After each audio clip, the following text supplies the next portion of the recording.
Hey, I don't want to break the mood, but I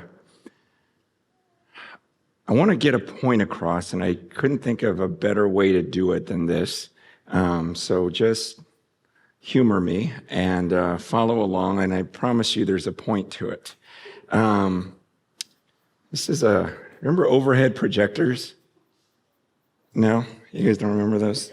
You gotta be kind of old to remember that. This is the way we used to project things on screens.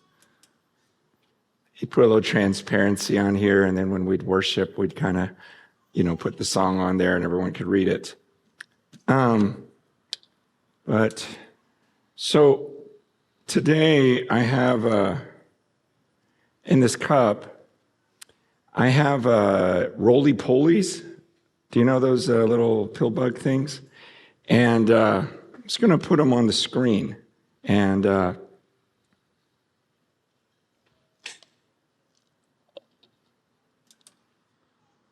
you see them crawling around on there? Does everyone see those? It's important that you can see them. Some of them aren't doing so great. Some of that is just dirt because I wanted them to feel like they're at home. Now, what I want you to do is they're all inside of a plastic cup right now, and I'm going to pull the plastic cup out. And I want you to guess which one will run off the edge of the screen first. Okay?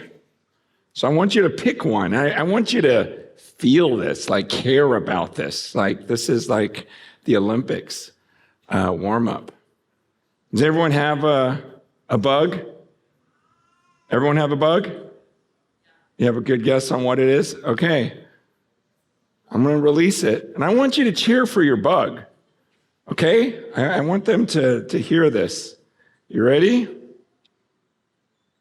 Here we go. Ha! Oh! Okay.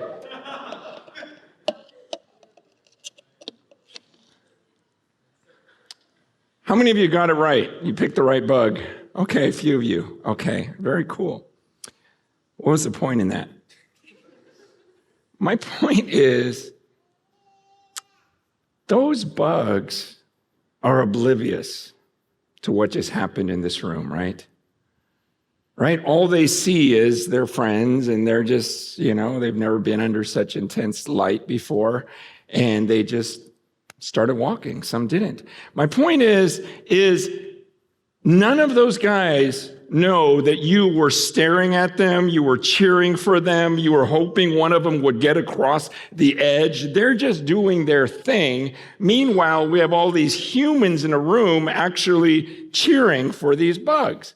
But they don't know what we are. They don't know anything. My point is, the Bible talks about how there's a spiritual world that's around us right now. And sometimes we are just as oblivious.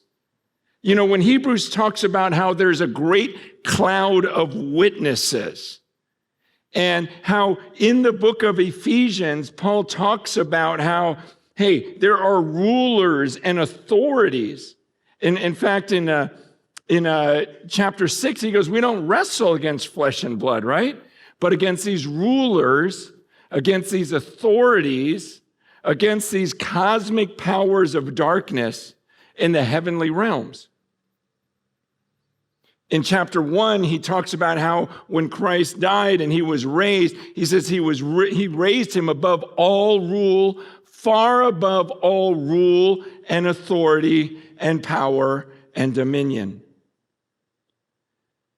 And so when we get to chapter 3 this week, again, he talks about how the church was supposed to put on display the manifold wisdom of God, that we were supposed to now display it for these rulers and authorities in heavenly places.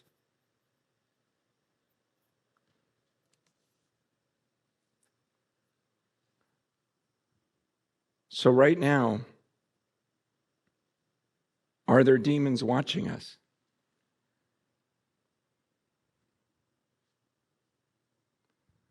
Are there angels watching us? See, we can be like those bugs and we don't know what's going on. We're just living our life. We're just walking around doing our thing, interacting with each other. But meanwhile, there's something spiritual going on that's so much bigger that I think we can be oblivious to.